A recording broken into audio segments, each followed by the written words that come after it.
за мен е голяма чест да посрещна легендата на рока Дейвид Колърдейл!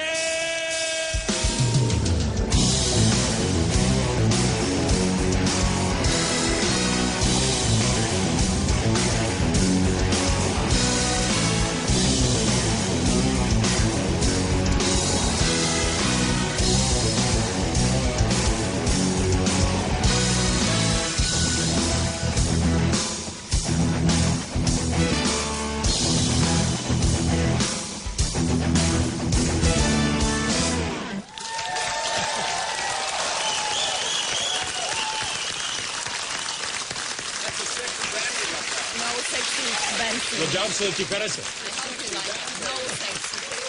Радвам се, че си ми на гости.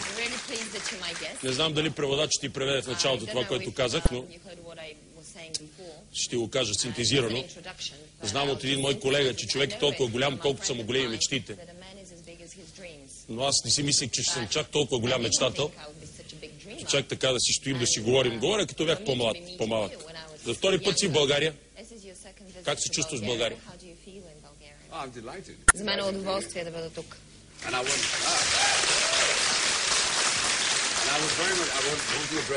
Искам адреса на твоя шивач. Благодаря ти, да. Винаги подготвям се специално за гостите си.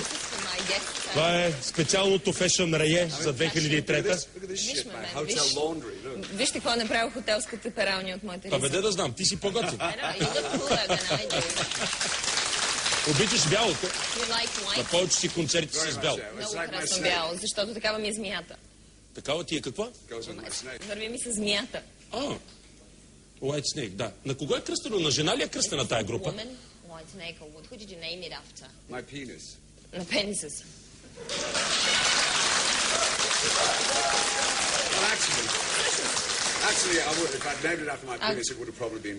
Може би ще го кръста Борис, ако наистина го бях нарекал на него, но... Сега разбирам защо моята група се казва Куку Бенд. Явно ми е доста шантава оная работа. Но това е прекалено лично. Как минава турнето? Страхотно е. Всъщност, София е последното шоу от европейското ми турне. Откъде пристигаш сега? Идвам от Атина, от Солун, някъде в Гърция. Трябва да ти Да, близо е тук до България, да. Как те приеха там? Много добре ме приеха. Искам да ти призная нещо. Много ми помогна преди години. Аз бях красив. Младеж. Още си много красив. Благодаря ти. Не се дължи на моята змия, обаче. Дължи се на естествения ми чар. Има едно поверие, нали знаеш, така, високите, ниските.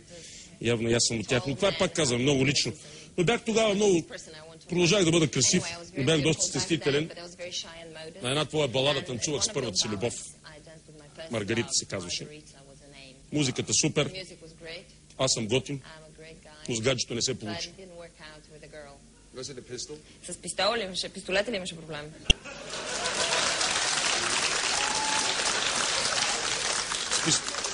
Аз съм с автомат, да ти кажа честно. Machine Guns. Така е. Но не се... Защо пееш толкова за любовта? Това искам да попитам. Само за любов, основно. Защото това е най-важното нещо. Най-важната съставка в живота ни. Преди много години сядах на пианото или взимах китарата, започвах да пиша. Нямах никакво намерение да пиша любовни песни. Те просто изливираха от мен. Така че спрях да се карам със себе си преди много години и просто приех, че такива песни пиша. Това ли е най-важното, любовта?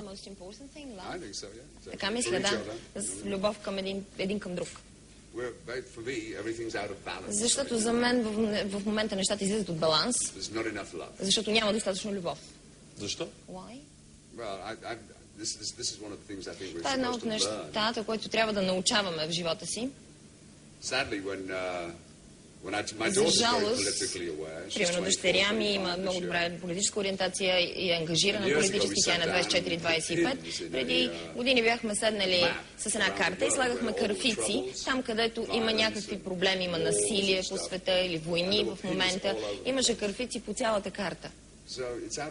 Така че нещата са в дисбаланс и трябва да ги балансираме.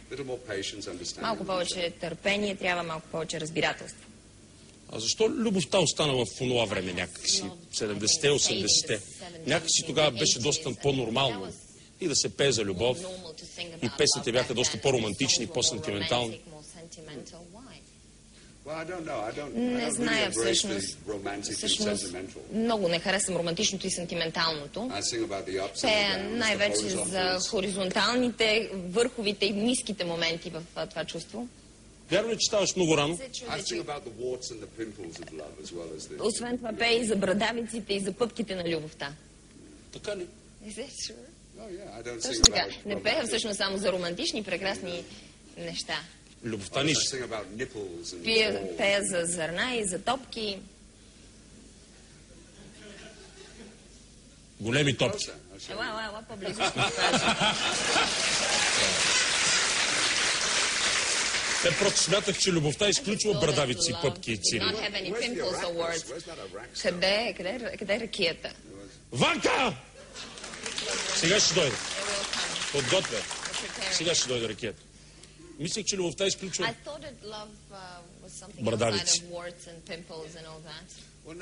Не, защото красотата винаги е в очите на този, който наблюдава и я възприема. Но ако ме попиташ дали пея за романтична любов, да, разбира се, има романс в нея, но любовта, за която аз говоря, е дълбочината на любовта. Самия факт, че цениш и харесваш дори миризмата на другия. Защото си правят и компромиси, това е взаимно разбирателство, взима се, дава се и от двете страни. Това е едно партньорство. Ако обичаш някого много, не си ли уязвим?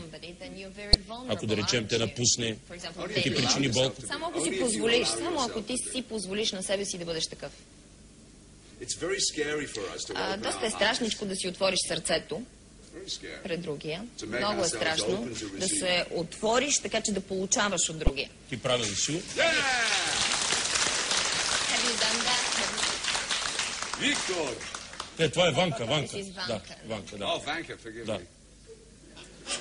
Как му каза Виктор? Това е ново име, много интересно. Oh, splendid. Чудесно.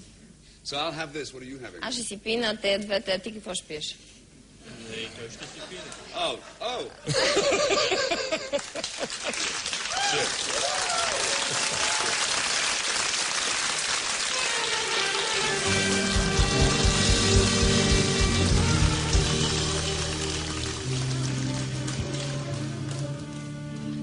Ванка! Така. Виктор! Знам, че ставаш много рано. Къде знаеш? Да не сме спали? Не, просто четох едно интервю. Дейвид, аз съм хетеросексуален. Първо си пи на госта, бе. Какво на мен първо сипаш? Така дойде. Аз съм хетеросексуален. Виктор!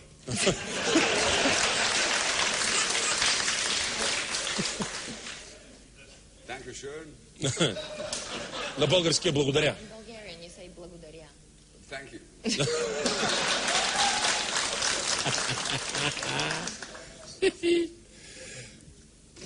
Искам да ти подаря нещо. Дали може? Разбира се, да.